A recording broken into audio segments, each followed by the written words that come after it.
Hi, everybody. I'm James Ritchie. Um, at least that's my nom de plume.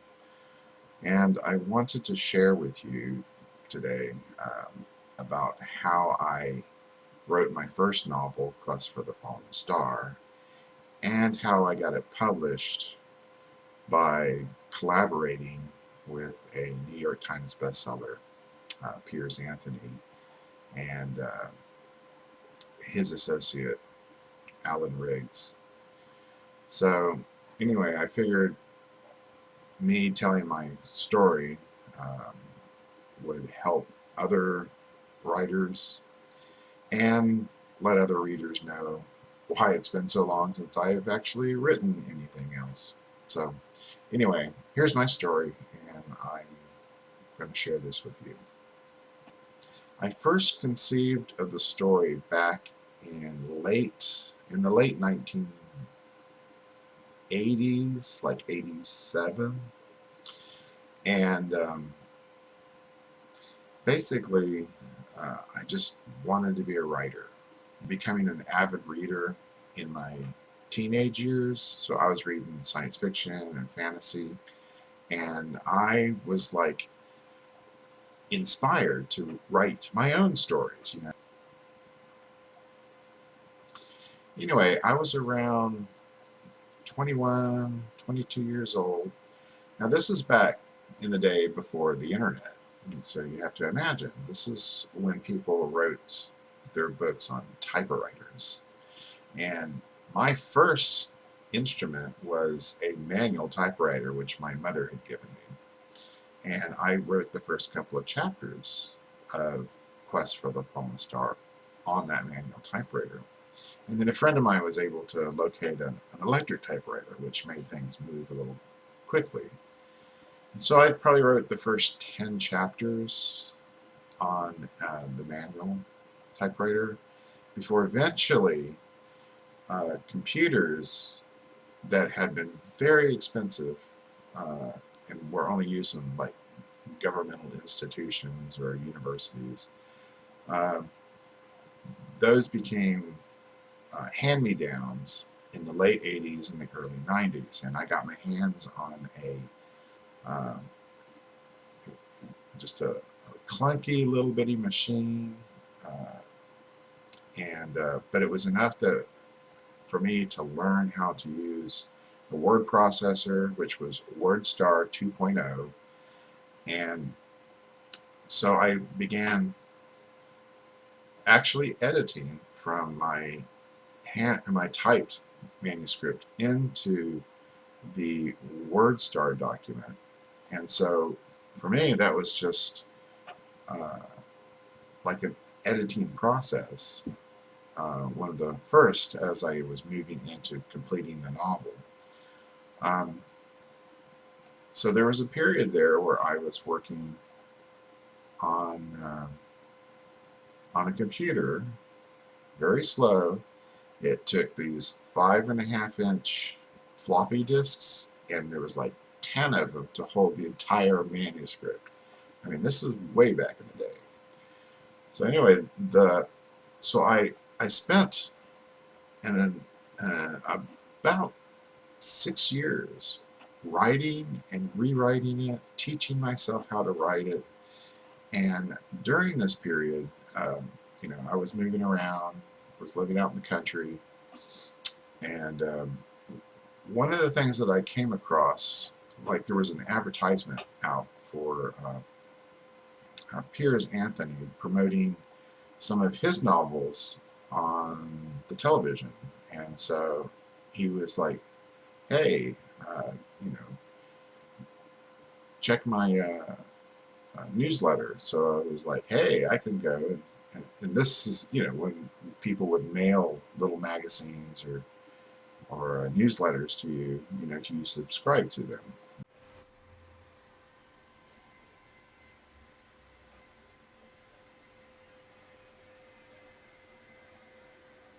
You know, all of it, paper driven, no internet.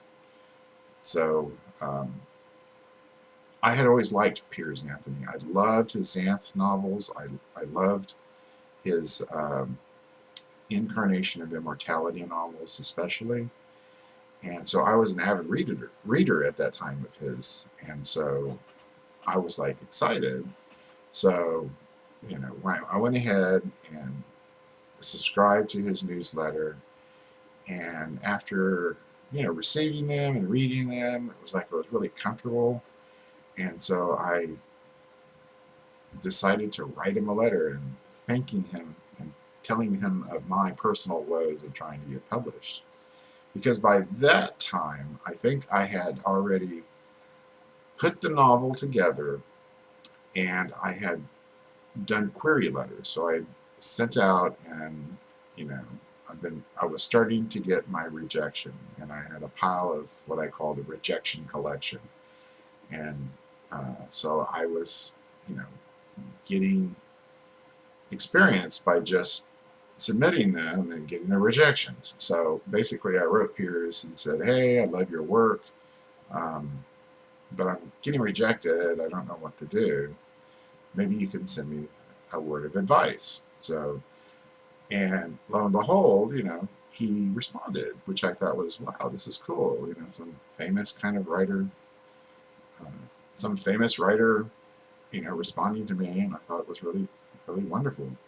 So, uh, at that point, he actually offered to read the first chapter to critique it, which I was like mind blown. I said, "Yeah, of course." And so I put, you know, put something together and mailed it off to him and waited a couple of weeks, uh, probably just 2 weeks, and he read through it and responded very kindly, saying, that it's publishable and that he would actually talk to his agent to see what could be done. So I was really excited at that point. So that was probably in the early 90s, I think. And so at that point, I was already, trying to write other things. So Piers wrote me back and said, "Yeah, my agent is willing to take a look at your work. You can send the manuscript to him and see what he thinks." And so at that point, I was like mind blown. And of course, his agent was out in Hollywood, which was different from like New York agents, from what I understand. So anyway, I was just glad to have somebody look at my stuff. So I packed this, huge volume. It was like, it was like a, I don't know, 200,000 word novel. It was insane. But anyway, I sent it to him, and it took him a couple of months, but he eventually looked through it and said that, he was going to try to uh, pitch it. And so I was like excited. So, of course, great, wonderful. So, and then the manuscript disappeared for a while. So I was doing other things. And, so it took months before he finally responded and said, there's no takers. Nobody wants it. So I had tried to pitch it, and an agent had tried to pitch it. So it was looking pretty glum for me at that point. But Piers said, "I was reluctant to offer this until after all this, but what we could do is do a collaboration." And of course, I immediately jumped at that because I thought this would be wonderful. I would be able to work with somebody who had at that point had written for 30, 40 years and had been on the New York Times bestseller. I thought, man, this is great. So I said, yes, of course. And so he set about going through the manuscript and, basically cleaning up any of the, you know, newbie kind of amateurish writing that I had in the story. And we ended up doing some really good changes. I mean, it really improved the manuscript. But that process took quite a while because he was working with several other writers doing collaborations. He was hoping that he could like create a whole line of Piers Anthony with collaborators putting out novels, and but that didn't pan out as well as he had hoped, and he had some falling out with the publisher. So there was a lot of issues, and then at the end, the publisher was trying to like renege on the contract, so Piers actually had to sick the his own attorney on the publisher. It was just, I thought, wow, this has just gone nuts. And but lo and behold, the publisher, you know, followed through with their contract and lined up my novel as the last novel in the series of collaborations. And so eventually it got published. So it got published in 1998 in hardback, and um, which here's a copy of the novel that we did. Um, and then the following year, it came out with as a paperback. So it was really exciting for me. It was a really exciting time, having my actual story, though collaborated, out there for the public to read. And it was very exciting. Um, the other thing was when we went through, the contracting and all of that, Piers said, the publisher wants to have my name first because, and I was like, of course, you're the, you're the writer that everybody, knows. So obviously, that's going to be able to promote the book. And the other cool thing was I probably got 5 times more of an advance than I would have if I had tried to sell the book on my own. But unfortunately, all I ever saw was the advance, because the book did okay. It was like had, I would call, mediocre to okay reviews, but I was ecstatic. I was just happy it was out there. Um, the only other downside to the collaboration was that it was considered a Piers Anthony novel, and so I was just in the passenger seat, so to speak, which was fine. I expected that. So, um, but I thought it would help boost my career, by writing with a famous writer. And so I later started trying to sell my own things. Oh, and the other thing that I need to mention was about Alan Riggs and the writing process. So the writing process was pretty straightforward. At the beginning, Piers was kind of tangled up, so he had to delay actually editing and rewriting the book, and it was almost a year. And then he was having some problems, and so he had a research assistant by the name of Alan Riggs. So Alan Riggs was brought in on the project, and so he started adding a few things uh, in the story elements, which really improve the novel. Piers was finished up what he had done, and then came back, and then he started to go through and edit and realized there was a lot of work to be done.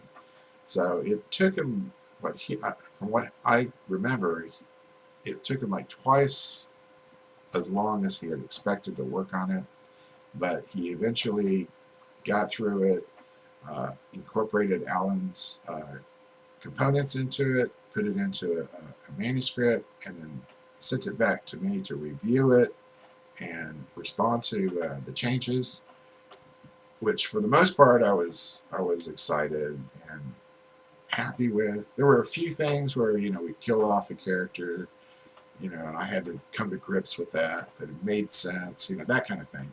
So we were working back and forth and getting it in good shape. And so at that point,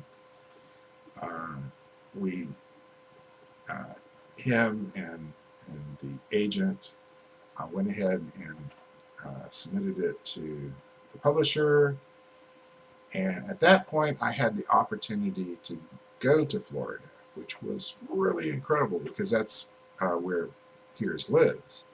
So, so I traveled down there with some friends and rented a car, drove over to meet Alan Riggs and had dinner with him, and then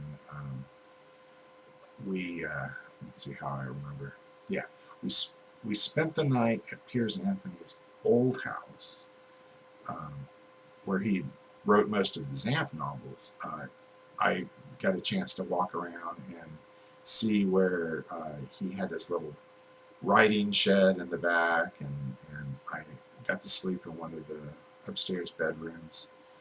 And it was just really neat to walk around and realize that this was where, what I consider one of my, you know, favorite writers, where he lived before he bought a new house and some land further out. And so I spent the night with Alan, which is where Alan was staying as he was doing research for Piers Anthony.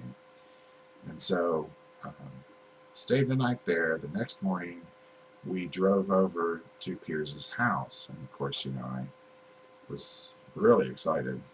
And it was a fairly sized house. Um, lots of trees, a big long driveway. It was just very pastoral. It was beautiful. So anyway, we got there, knocked on the door. Piers Anthony answers the door, and the first thing he had like I don't know if it was like a Labrador. It came running up, all excited, and he basically peed right there on the foray. And then I saw Piers's wife come and clean everything up as we went in and went upstairs to where his writing room was, it was a nice size. But as we were going through, his whole, like, one side of his house was just this library. It was just this row upon row of books and books and books that he had meticulously categorized like a library. It was really neat. And then he had all these big posters of like all the different covers of his books. So anyway, we went upstairs and we sat in his little sitting area, and I got to observe, where he wrote, and just, it was just really relaxed. And meeting him was just wonderful because, um, he just had Birkenstocks and shorts, and he's just like this, regular guy. So it was like really neat to have a conversation with him. And so we talked about the ins and outs of the novel, and the other thing was to what we were going to do about getting the publisher to actually publish it. So that was a really wonderful experience, and yeah, I wouldn't trade it for the world. I mean, and to think that me writing in my early 20s, my first novel, and then eventually having it actually published, and meeting somebody as wonderful as Piers Anthony, that that's a memory that's gonna it stays with me for the rest of my life. It's affected my entire life in the way that um, I approach the writing. So things have drastically changed over the last couple of decades from that time. So so basically, I'm spent the last 20 years not being able to attain the level of success that he has, but I have continued to write, and it hasn't been until just recently that I've decided that I need to just go full force into working on my stories. So I'm getting near to retirement, so uh, I'm ready to commit more time, um, since I won't be having a job to basically hold me down from all my other responsibilities. So that's why I put this video together, is first of all to share with you the experiences, and hopefully give you some inspiration, and to let you know that I'm committed to writing and publishing more of my works. And the truth is, have worked a long time on confidence, so I hope to do more videos about uh, my writing process and what I've done to jump over the hurdles of that, and hopefully that will inspire you to uh, become a better writer. So thanks for listening to me ramble along about my story with getting my first novel published with Piers Anthony. And good luck with your writing.